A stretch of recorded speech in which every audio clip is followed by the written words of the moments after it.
ሰላም ሰላም ጤና ይስጥልን ውድ የጋት ሚዲያ ቤተሰቦች እንደያላችሁበት ሀገር የሰዓት አቆጣጠር እንደምን አላችሁ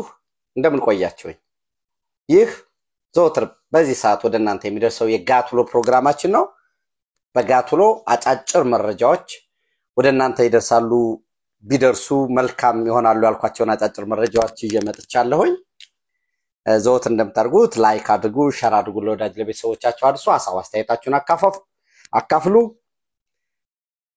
ሰብስክራይብ ካላደረጋችሁ ሰብስክራይብ አድርጉ እንዲሁም ጋት ሚዲያን በሱፐር ታንክስ ደግፉ እየደግፋችሁ ላላችሁ ደግሞ የከበረ ምስጋና ይድረሳችሁ ዛሬ ሚያዝያ 20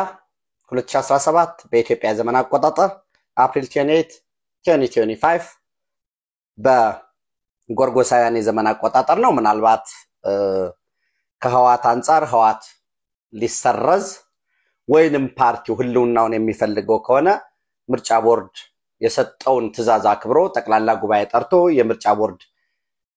ተወካዮች የተገኙበት እሱን ሊያደርግ 15 ቀን ይቀረዋል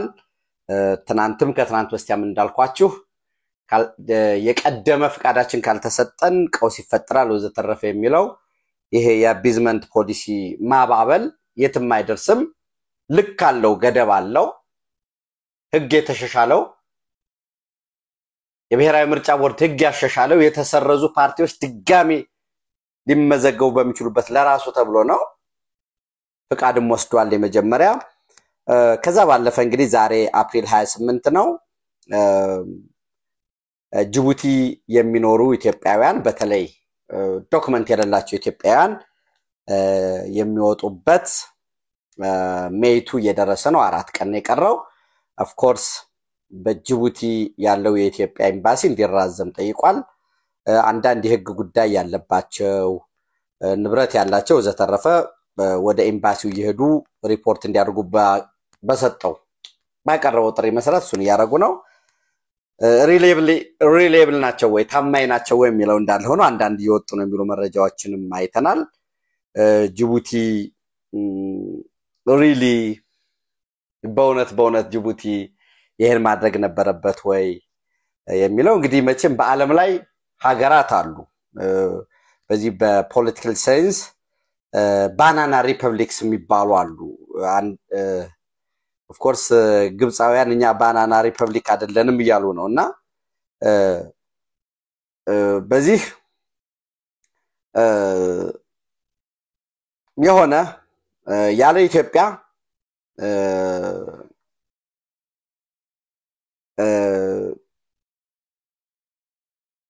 ምን ኢትዮጵያ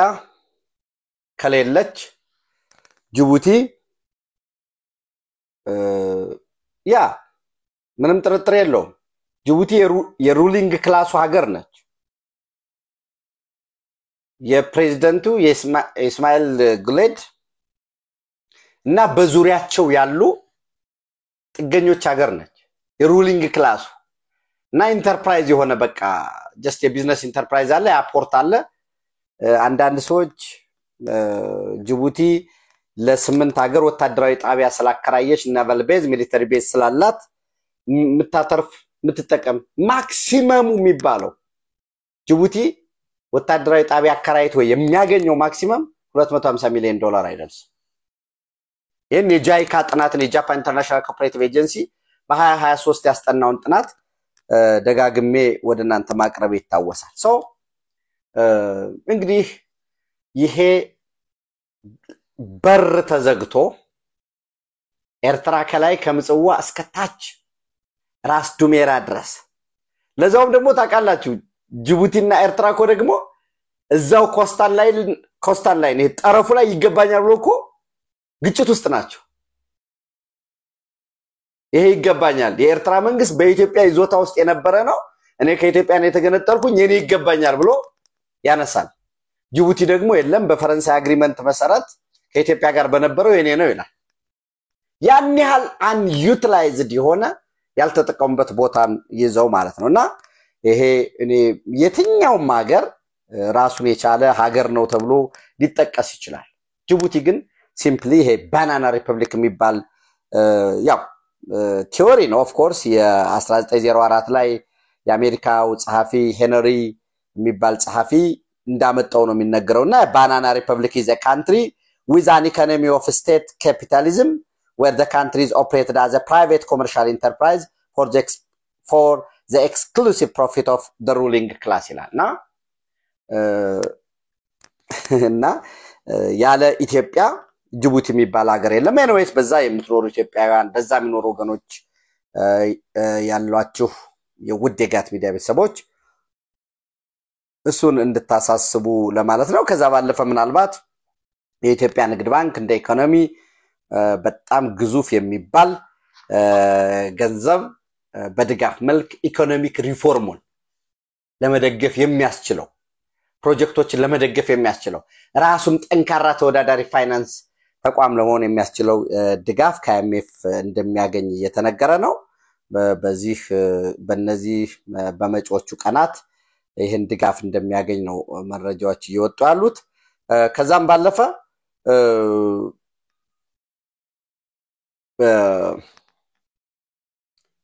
መንግስት በወሰደው የፖሊሲ ማሻሻያ እንግዲህ የብልጽግናም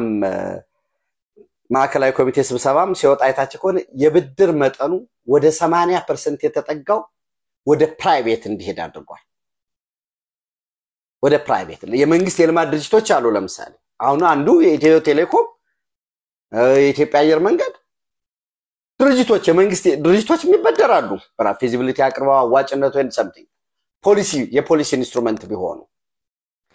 ድሮ ይሄንን ለመደገፍ የፋይናንስ ሪፎርሙን በጣም የተሳካ ለማድረግ ከፍተኛ ድጋፍ እንደሚያገኝ የቀረቡ ያሉ መረጃዎች አሉ በተመሳሳይ ኢትዮ ቴሌኮም ሸር ለመሸጥ ያው ሙከራ አድርጓል ያ የሸር ሽያጭ በታሰበው መጠን አልሄደም ያን ተከትሎ እንግዲህ የሚወጡ መረጃዎች አሉ እኔ ድጋሜ ለህዝቡ አዌርነስ መሰጠትና ድጋሜ ለህዝቡ መሸጥ አለበት የሚል አለኝ ምንም ጥርጥር የለው የተወሰነ ፓርት ሸሩ ኢትዮ ቴሌኮም የውጭ ተቋማት ሊገቡ ይችላል ይሆናል ሙሉ ለሙሉ ግን ሜጀር ላይን ሸሩን ከኢትዮጵያ መንግስትና ከኢትዮጵያ ህዝብ ይሁንታ ያለፈ ይሆናል የሚል እምነትም የለኝም ያው መረጃዎቹን ስለማይ ነው እንደዛ ምላችሁ ከዛ ባለፈ በትናንትናው ዕለት እንግዲህ በአቶ ጌታቸው ረዳ የቀድሞ የትግራይ ጊዜያዊ አስተዳደር ፕሬዝዳንት እንዲሁም በአሁን ሰዓት ደግሞ የጠቅላይ ሚኒስትሩ የምስራቅ አፍሪካ ጉዳዮች አማካሪ ሚኒስትር እሳቸው የሚመሩት የህዋት ማዕከላዊ ኮሚቴ ወይንም አንደኛው TPLF-G ምንለው ጌታቸው ማለት ነው መግለጫ አውጥቶ ነበር በትግራይ ልማት ማህበርን በተመለከተ ይሄ ትግራይ ልማት ማህበር ምንድነው የሚለው በህዝብ ለህዝብ የተመሰረተ ቢሆንም ነገር ግን በአሁን ሰዓት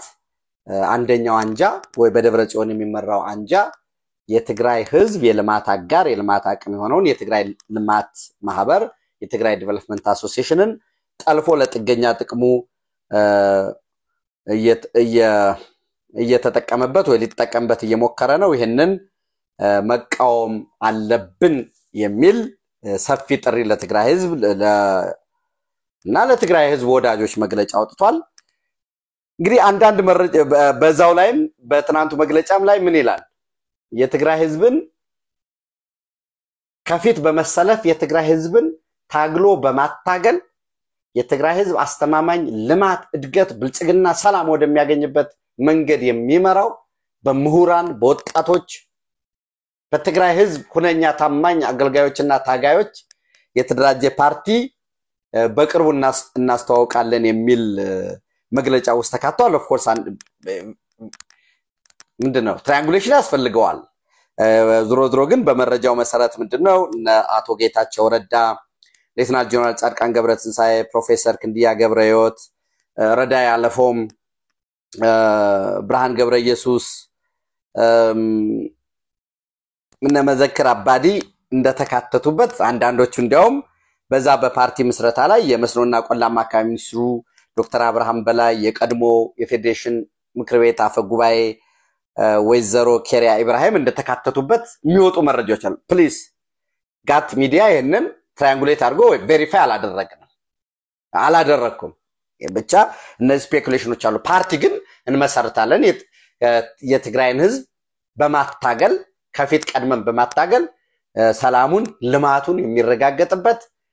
አጠቃላይ ሁለንተናዊ እድገትና ብልጽግና የሚያገኝበት በምሁራን የተደራጀ ፓርቲን መሰረታለን የሚል መግለጫው ግን እዛው ውስጥ ተካቷል ማለት ነው። ሰው ይሄንን ካልን ወደ ጎረቤት ሀገር ስንሄድ እንግዲህ ፋኖንም ኦነግንም ኢትዮጵያ ውስጥ የሚንቀሳቀሱ ታጣቂዎችን አደራጅተን አስታጥቀን ኢትዮጵያን እንወጋለን እስከ ድሬዳዋ እስከ አዳማ እስከ አርሲ እስከ ባሌ ድረስ እንዘልቃለን እያሉ ሲደነፉ የነበሩት የሶማሊያ የውጭ ጉዳይ ሚኒስትር አህመድ ሙአሊም ፊቂ ከቦታቸው ተነስተዋል። ከዚህ በፊት አህመድ ሙአሊም ፊቂ የብሔራዊ ደህንነትና መረጃ አገልግሎት የሶማሊያ ኒስ ናሽናል ኢንተለጀንስ ኤንድ ሴኩሪቲ ኤጀንሲ ዳይሬክተር የነበሩ ናቸው። እሳቸው ከቦታው ተነስተው ወደ መከላከያ ሚኒስቴር ተሸጋግረዋል ማለት ነው። እንግዲህ እንዴት ነው የሚያደርጉት? ይሄንን የሶማሊያ ተጨማሪ 8000 ሰራዊት ያስፈልገናል የሚል መረጃ ወጥቷል። እኔ ፕሊስ እንደዛ በማለት እኔ I'm not such a decision maker አይደለሁም አሰች አልኩ እንዴ ምንም አይነት ሐሳብ ይሄ እንደዚህ ቢሆን ምናምን ብዬ ሐሳቤን የማቀርብ ሰው ነኝ። እኔ 8000 ተጨማሪ ወታደር አልሸባብን ለመታገል ከዚህ በፊት ከነበረው almost near to 9000 ማለት ነው በኦሰም ውስጥ የአፍሪካን ዩኒየን ሰፖርት ኤንድ ስታቢላይዜሽን ሚሽን ሶማሊያ አትሚስን የአፍሪካን ትራንዚሽን ሚሽን ኢን ሶማሊያን የተካውን ተጨማሪ 8000 ወታደር እንፈልጋለን የሚል መግለጫ ያው ካምፓላ ላይ በነበረው የወሪ ሙሴቬኒ ነው የትሮፕ ኮንትሪቢዩቲንግ ካንትሪስ ቲሲሲ የሚባለው ለሶማሊያ ሰላም ማስከበር ሰራዊት ያዋጡ ያበረከቱ ሀገራት ትሮፕ ኮንትሪቢዩቲንግ ካንትሪስ ቲሲሲ ላይ ሰብሳቢ ሆነው የወሪ ሙሴቬኒ ነውና ከዚህ በፊት ሰራዊት ከተዋጣው ባሻገር ተጨማሪ 8000 ወታደር እንፈልጋለን የሚል መግለጫ ወጥቷል። የአፍሪካ ህብረት የአፍሪካ ኮሚሽን ኮሚሽነር ወይም ሊቀመንበር አዲሱ የተመረጡት የቀድሞ የጅቡቲ የውጭ ጉዳይ ሚኒስትርና የትብብር ሚኒስትር መሐመድ የሱፍም የዓለም ሀገራት ለሶማሊያ የገቡትን ሰላም የማስከበር ተልዕኮ እየደገፉ አይደለም ሌላው እንኳን ቢቀር ይላሉ ሌላው ቢቀር ከባለፈው አመት ድጋፍ አንፃር ከአትሚስ አሚሶምን የተካው አትሚስ ነው አትሚስ ደግሞ ኦሰም ነው የተካው ሰው በዛ እንኳን ክፍተት አለ ብለው ወደ 96 ሚሊዮን ሾርት ፎል ፍሮም አትሚስ ይላሉ ለአትሚስ ተመድቦ ከነበረው በ96 ሚሊዮን ዶላር ያነሰ ነው 8000 ተጨማሪ ወታደር ግን ያስፈልገናል ይያሉ ነው እና እኔ ኢትዮጵያ በዚህ 8000 ወታደር ውስጥ ባታበረከት ደስ ይለኛል ለምን ለሚለው አንደኛ ምንድነው ጂኦፖለቲክስ ሪሌቫንሱ ልክ ነው ግብጽ ሞሮለስ ያፈገፈገ ያለበት ነው ግብጽ ይሰፍራል ተብሎ ይጠበቅ የነበሩበትም ይሄ መካከለኛው ሸበል የሚባለው ግዛት በሙሉ ባልሸባብ እየተያዘ ነው ያለው እኛም ራሳችን ያው እንግዲህ የሚዲያ የመረጃ ምንጮቻችን ደጋግሜ እንደምላችሁ ከየት ነው የምናገኘው የሚለው ይወስናል ለምሳሌ አንዳንዶቹ ፕሮ ገቨርንመንት የሆኑት የለም አልሸባብ እየተጠረገ በቃ መደበቂያ አጥቶ እየሮጠ ነው የሚል መረጃ ያወጣሉ ሌሎች ደግሞ ኖ ለምን ይሄ ይባላል በዛሬው ዕለት ቆራሱ ሞቃዲሾ ውስጥ የዲፕሎማቶች የዩናይትድ ኔሽን ጨምሮ ትልቅ ዲፕሎማቶች መቀመጫን በሞርታር እየደበደበ ነው የሚል መረጃ ያወጣል ድሮ ግን የአፍሪካ ህብረት ሊቀመንበር ኤዩ ኮሚሽን ቸርማን መሐመድ የሱፍ ራሱ ምን ይላሉ told meeting participant ተሳታፊዎችን however the mission face financial challenge የገንዘብ ችግር ገጥሞታል and there is still reluctance by some countries to implement resolution 2719 on Somalia የተባበሩት መንግስታት ድርጅት United Nations Security Council UNSC 2719 በ2023 በ2023 የወሰነው ነው እና ያ ምንድነው የሚለው ፋይናንሱን ላይንሸር የሆነ በጣም ከፍተኛ የሆነ ፋይናንስ ዩናይትድ ኔሽን ያበረከተና እስከ 80% የሚደርሰው ሌላውን ደግሞ ቀሪውን የአፍሪካ ህብረት almost 20%ን ኮንትሪቢዩት አድርጎ ራሱ የአፍሪካ ህብረት ደግሞ ኮንትሪቢዩት አድርገ የተባለው ደግሞ ከየት ነው የሚያመጣው ሆኖ ከሌላ ሀገራት ነው የሚለምነው ከአውሮፓ ሀገራት ከህንድም ከምንም whatever እሱን አድርገን የተባበሩት መንግስታትና የአፍሪካ ህብረት በጋራ የሚሰሩበትን ጥብቅ ግንኙነት ለማሳደግ ነው አላማው የሚለው 27 19 እና እሱን ምን ይላሉ and there is still reluctance by some countries to implement resolution 2719 ይላል on Somalia so ኢትዮጵያ ምንም ጥርጥር የለውም ረጅም ድንበር እንጋራለን ከሶማሊያ ጋር አንድ ሶማሊያ ላይ ያለ ሽብር ወንጀል ኢትዮጵያን ያጠቃታል ሁለት ከሶማሊያ ሰላም እንጠቀማለን ነገር ግን አስቀድሜ እንዳልኳችሁ ወንዝ እንሰጣለን ተመሳሳይ ህዝብ እንጋራለን ተመሳሳይ ታሪክ እንጋራለን ረጅሙን ድንበር እንጋራለን ችግር በገጠመ ጊዜ የፕሮክሲ ዋር ለመሆን የፈቀዱ ጠባብ ጥገኛ የሆነ የጎሳ ኤሊት ነው ያለው አገሩ ሌሎች ሀገራት ከራሳቸው ስትራቴጂክ ኢምፖርታንስ አንፃር ነው እየገመገሙ ያሉት ከሶማሊያ ሰላም ከማንም በላይ ባንደኝነት ቱርክ ይተከማል ለምን ምን አርጎ ቱርክ የሚተከመው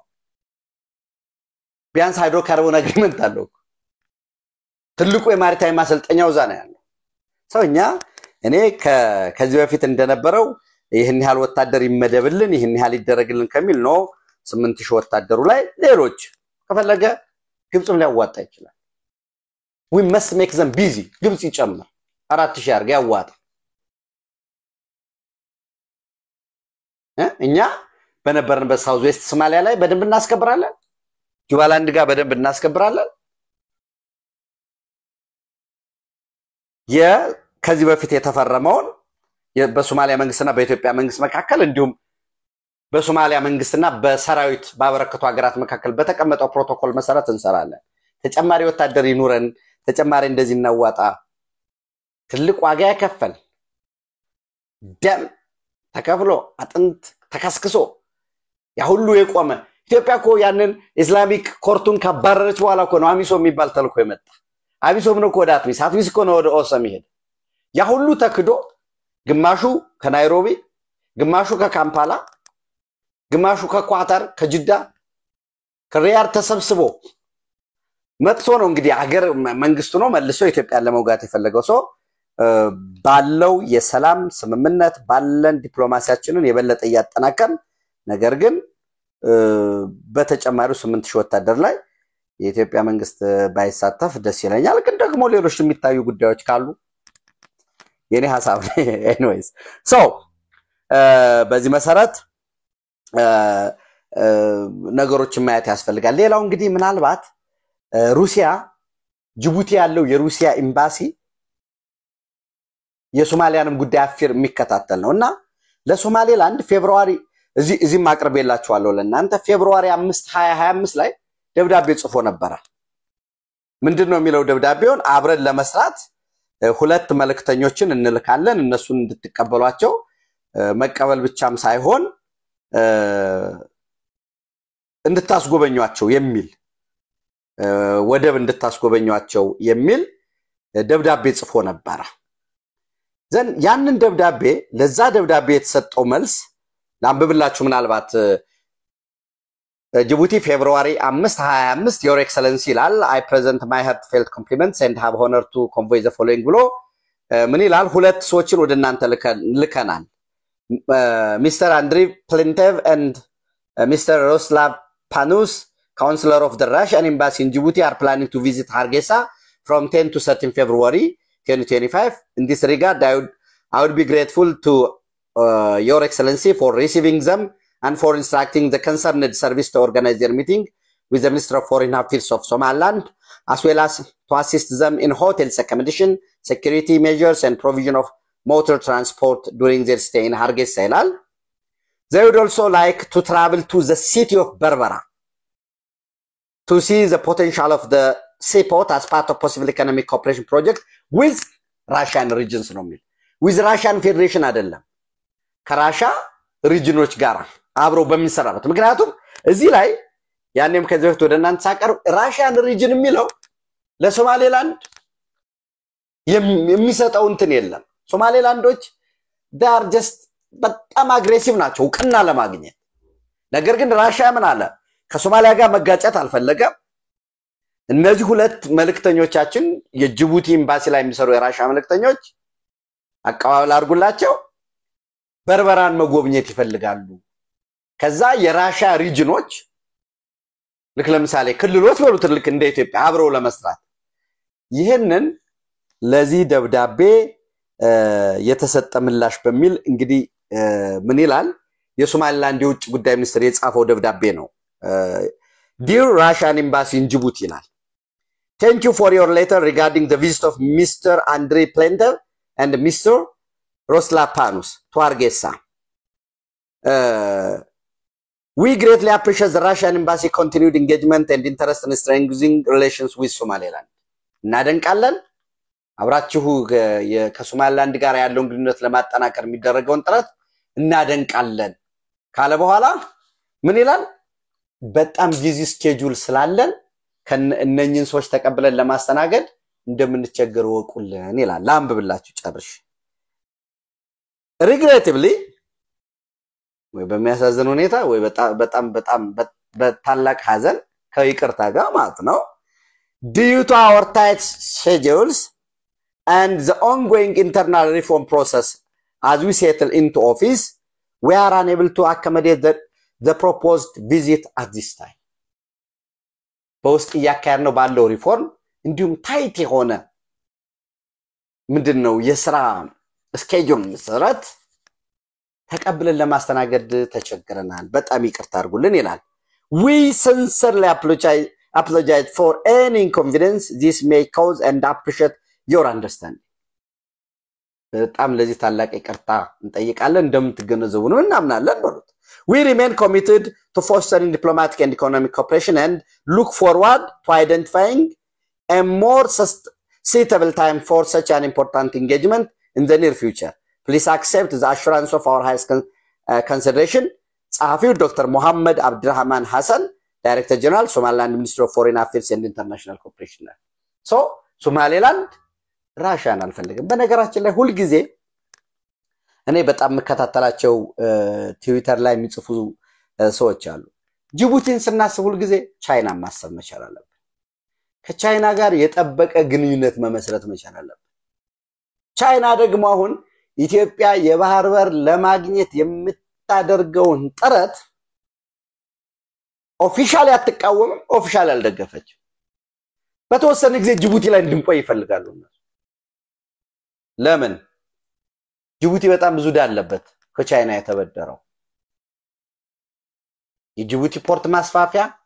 የታጁራ ፖርት የጅቡቲ መሰረተ ልማት የሚባለው ያለው እንደ ሀገር አሁን በዳ ደረጃ የጅቡቲ በጣም አነስ ያለ ሊሆን ይችላል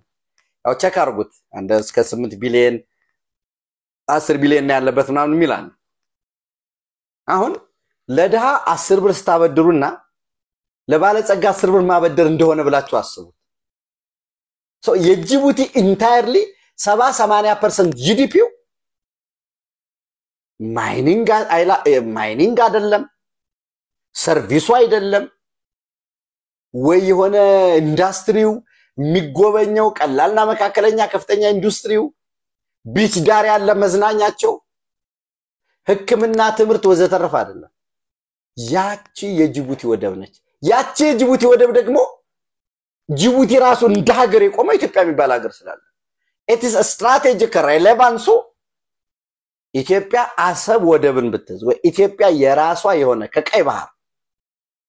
ጌትዌይ ያገኘች ቀን ጅቡቲ የሚባለው ሀገር እንደ ሀገር ህልውናው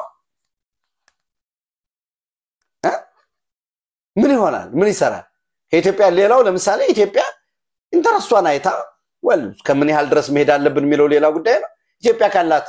የቀይ ባህር ጠረፍ ላይ ለተወሰኑ ሀገራት ወታደራዊ ቤዞች ልትፈቅድ ትችላለች እዛ ካለው የፈረንሳይ ነው ኛጋኑ ልትል ትችላለች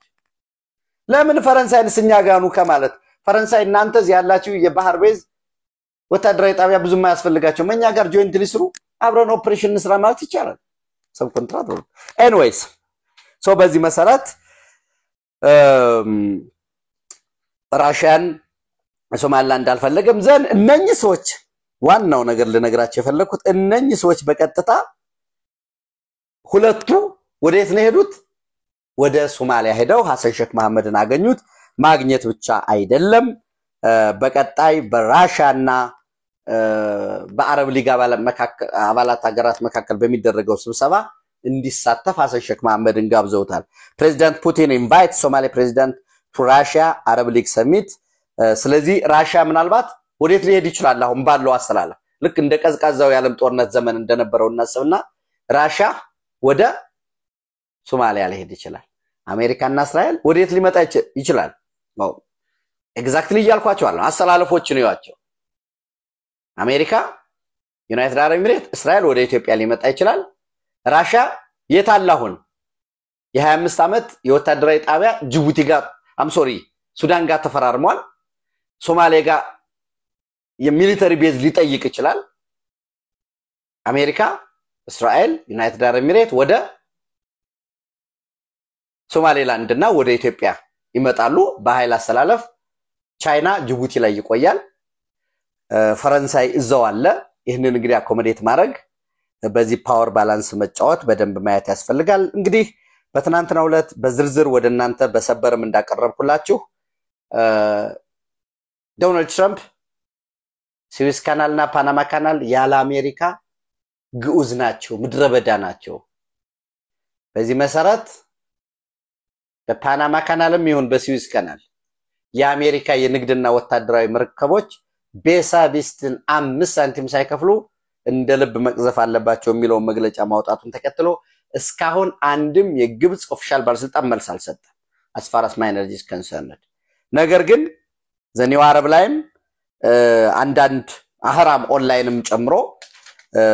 ያው ተመሳሳይ ነው ኒው አረብ ላይ የወጣው ጽሁፍም አህራም ኦንላይን ላይ የወጣ ነው እና የህዝብ ተወካዮች ምክር ቤት ወይ ሜምበር ኦፍ ፓርላመንት ይሄ በግብጽ ሉዓላዊነት ላይ የተፈጸመ ጥቃት ነው Egypt member of parliament slammed Trump's bullying over Suez Canal's passage ይላል ምናልባት the new Arab 27 April 2025 ቼክ ማድረግ ከፈለጋችሁ ይሄ በግብጽ ሉዓላዊነት ላይ የተሰነዘረ ጥቃት ነው ብለዋል እስካሁን እንደነገርኳችሁ ኦፊሻል ሪስፖንስ ከመንግስት በኩል አልሰጠም ግብጽ እየዞረች የቀይ ባህርና የኤደን ባህረ ሰላጤ ተዋሳኝ ሀገራትን ከዚህ በፊት ጃንዋሪ 6 2020 በተፈረመው ስምምነት መሰረት የቀይ ባህርና የኤደን ባህረ ሰላጤን ሰላም ማስከበር የድንበር ተጋሪዎች ብቻ ኃላፊነት ነው የሚል ከስከሳ ታረጋለች ነገር ግን ለምሳሌ ምንም ሰላም ማስከበር አልቻሉም የሁቲን አማጽያንን መግታት አልቻሉም በኤደን ባህረ ሰላጤን በቀይ ባህርም ያ ፕሮ አልሸባብ ፕሮ አይሳይስ የሆነው ፕሮ አልቃይዳ ሊንክድ የሆነው አንድ ጊዜ አሳም ያሳ ማጥመጃ ጀልባዎችን ያግታል whatever ሰላም ማስከበር አልቻሉም በዚህ ምክንያት ለምሳሌ በ2023 ከሁለት ዓመት በፊት በስዊስ ካናል በኩል ያለፉ የንግድ መርከቦች ወይንም አጠቃላይ መርከቦች ብዛት 26400 ነበር በዚህ በ2023 ግብጽ 10.2 ቢሊዮን ዶላር ገቢ አግኝቷል ስንት መርከቦች አልፈው 26400 ሪቨኒውስ 10.2 ቢሊዮን ዶላር አግኝቷል ወራስ በ2024 እዩ እንግዲህ በ50% ቀንሶ በ2023 26400 ያለፈውን በ2024 13200 መርከብ ነው የተላለፈው በስዊዝ ካናል ገቢው ደግሞ የተገኘው በ2024 3.9 ቢሊዮን ዶላር ነው የተገኘው ኢትዮጵያ ቀይ ባህር ተጋሪ ብትሆን ሰላም ብታስከብር አንፌርነስ ስላለ ነው ዝም ብሎ አሁን የኢትዮጵያ መንግስት ዝም ብሎ በቃ እንዲህ ብሎ ሊቀጥልስ ይችላል የሆነ ጊዜ በዛ በቀይ ባህር ላይ ያሉትን I don't know ክሬቶች ልትረዳችንም እንዴ ለኢንተረስት በዘንድሮ አመት በ2025 እርግጠኛ ሆኖ ምናልባት ከ10 ሺህ በታች ያነሰ ሊሆን ይችላል ያው ኢንተንሲፋይድ የሆነ ጦርነት ስላለ በየ ነው በዚህ አመት በባለፈው አመት 3.9 ቢሊዮን ዶላር ካገኙ በዚህ አመት እኔ በእርግጠኝነት 2 ቢሊዮን ዶላር እርግጠኛ ሆንኩ just near to 2.5 2.4 billion dollar ነው የሚያገኘው so ኢትዮጵያ የቀይ ባህር ወሰን ተጋሪ መሆኗ በስዊዝ ካናል የሚደረገውን አስተማማኝ ፍሰት የሚጨምር ሰላም የሚያስከብር ኢትዮጵያም በሰላም ውስጥ ከተጠቀመች ድረስ ለሴኩሪቲ ኮስትም የምታወጣበት ነው እንጂ የሚሆነው የጅቡቲ መንግስት ለምሳሌ አንዳንዶቹ በል እሱ የራስ ሆነ ኢትዮጵያ አግሬሲቭ እንድትሆን ወደ ኦፌንሲቭ ስትራቴጂ እንድትገባ ሆን ተብሎ ቅስቀሳ ሊሆን ይችላል አሁን አንድ ካናዳ የሚኖር ከጅቡቲ መንግስት ጋር በነበረው የፖለቲካ ልዩነት ወደ ካናዳ ሄደ ሰው ነው ስምምነቱ ውስጥ አንደኛ ኢትዮጵያ ኤርትራን ከወረረቻት ጅቡቲ ወደብን እንድትከለክል የሚያደርግ ነው ጅቡቲ የጦር መሳሪያ ኢትዮጵያ እንዳታስገባ የሚከለክል ነው ወዘተረፈ የሚል የተቀመጣል ሌት እንደው ሆነ ካልና እኛ ኢትዮጵያ ለምሳሌ አሰብን ከተቆጣጠር ነው ሲጀመር የጦር መሳሪያ ለማስገባት ጅቡቲን የምትጠቀመው ለምንድን አማክለ ነገር ግን ይሄ የራሱ የሚሆን አላማ ሊኖረው ይችላል እነኛን ሰዎች ኢትዮጵያ እንዴት አርጋ ነው አፕሮች ማድረግ ያለብን እሱ እንግዲህ ደግሞ ሌላ የናሽናል ኢንተለጀንስ የሚሰራ ስራ ነው የሚሆነው ሶ እስከ እነዚህ the new arab እንዲሁም አህራም ኦንላይን ያናገራቸው የፓርላማ አባላት